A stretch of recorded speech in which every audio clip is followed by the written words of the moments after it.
Hello everyone, this is Arjun once again, and today I'm making this video uh, before the absolute critical match between France and Spain.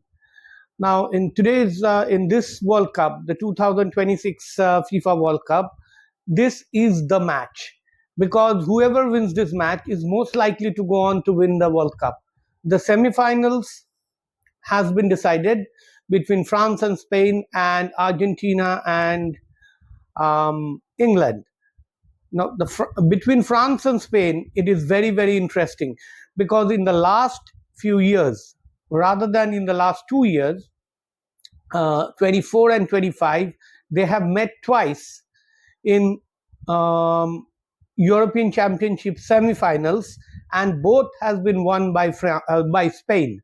Now, Spain defeated France, coming back from a 1-0 deficit uh, in the 2024 Euros and went on to win that tournament. And in the Nations League, which Spain lost in the finals to Portugal, they won against France with 5-4. However, Spain was leading 4-1. Spain was leading 4-0 and 5-1. And then France came back to make it 5-4. And that was in the injury time, they scored their fourth goal. So you can say for a couple of minutes, France did have a chance to come back, and it is quite possible they could have. But I mean, it was dominated by Spain. However, there is a difference between those two games, Spain and this Spain, because in the Euros 2024, Yamin Lamal was the one who came in at the age of 16, and he scored a fantastic goal, and he was in prime form. He was also a unknown commodity, and that's why always have the advantage. And on that game in the European Nations League, Spain was in prime form. All of their players were in great form.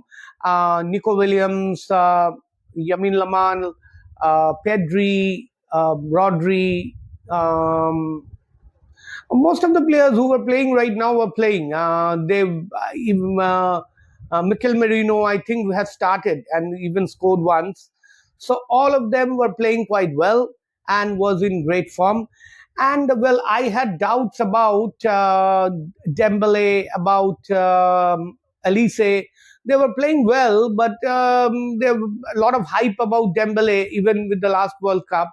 But I was finding him a little off in the crucial moments. So I thought that he was a little overrated. However, things have changed right now.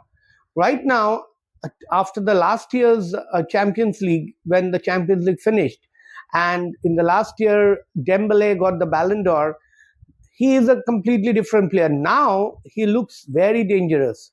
And in this World Cup, I also thought that, well, Dembele will be overhyped. And in a couple of games, I thought that he performed below par, especially the game against Paraguay. But then again, the game in Morocco, he was brilliant. And throughout, he's playing really good. I mean, very dangerous. Cannot be ignored. Michael Elise is in great form. Doué is also doing very well, and Mbappe is in prime form. He's always at his best in the World Cup. So this time, France has a distinct advantage over Spain. And on the flip side, Spain's form has been below par. Now, Pedri is not even starting because he was off color. Looks like that he had a big tournament, which a big European season, and that European season had taken a toll on him, and he is now looking little off color, little below par. So he's not even starting. And Nico Williams' injury has made him just come back in the last match. Probably he wouldn't have played the last match unless Spain needed a late winner, and that is why he was introduced. So it's unlikely that he's going to start. And also, I would like to emphasize the point that Yamal is not at his best. He looked at his in good rhythm in the last game against Belgium, but he's still not the Yamal which we saw during those Nations League and the Euro 24.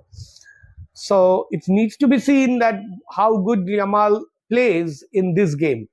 Another problem with the Spain, where the commentators even said when Spain scored the last goal, you don't shoot, you don't win, you don't score. So the problem with Spain remains that they are not leaving formation. This formation football, which I have seen in this World Cup, has grasped everybody. They don't leave formation, because if you leave the formation, it's like a war thing. Like if you leave formation, then there will be a hole in the middle and somebody can get through that. And that is why nobody wants to leave the formation and go for the kill, apart from France. France doesn't care. Okay. And Spain is looking like they want to make sure that they too many passes, even inside the penalty box, they're playing too many passes. And that's why allowing the defense to, close down. And that's why they're not creating enough realistic chances. So if they do this against France, what will happen is that the France defense is pretty compact and they will not get enough chances. And when France gets to the break, they will go into overdrive and try to score. Now, if the Spanish defense can hold on and retrieve the ball and develop a counter fast enough to score against France, then they will have a chance. Otherwise, if France takes a meaningful lead like a 2-0, then it will be very difficult for Spain. However, Spain will have the confidence that they have beaten France twice and almost the same team, same players in Euros. So they can do it again. So let's see how it goes. But one thing is for sure, whoever wins this match is definitely a hot favorites in the finals. So let's see what happens in this game. But my bet is that France will edge out and it will not go into extra time. In regular time, France is going to win by a goal or two and will dominate and win. Now, say for example, even if France win by say 2-1, it will be probably a 2-0 lead, and then Spain gets one back. And even if there is an comeback win or an equalizer from Spain, it will be always France who will have the match in their grasp. So let's see how it goes. My favorite is still Spain. So I'm supporting Spain, but I don't think that this time they will make it. So France will be there in the finals for the third time in a row. Thank you for listening. This is Arjun signing off.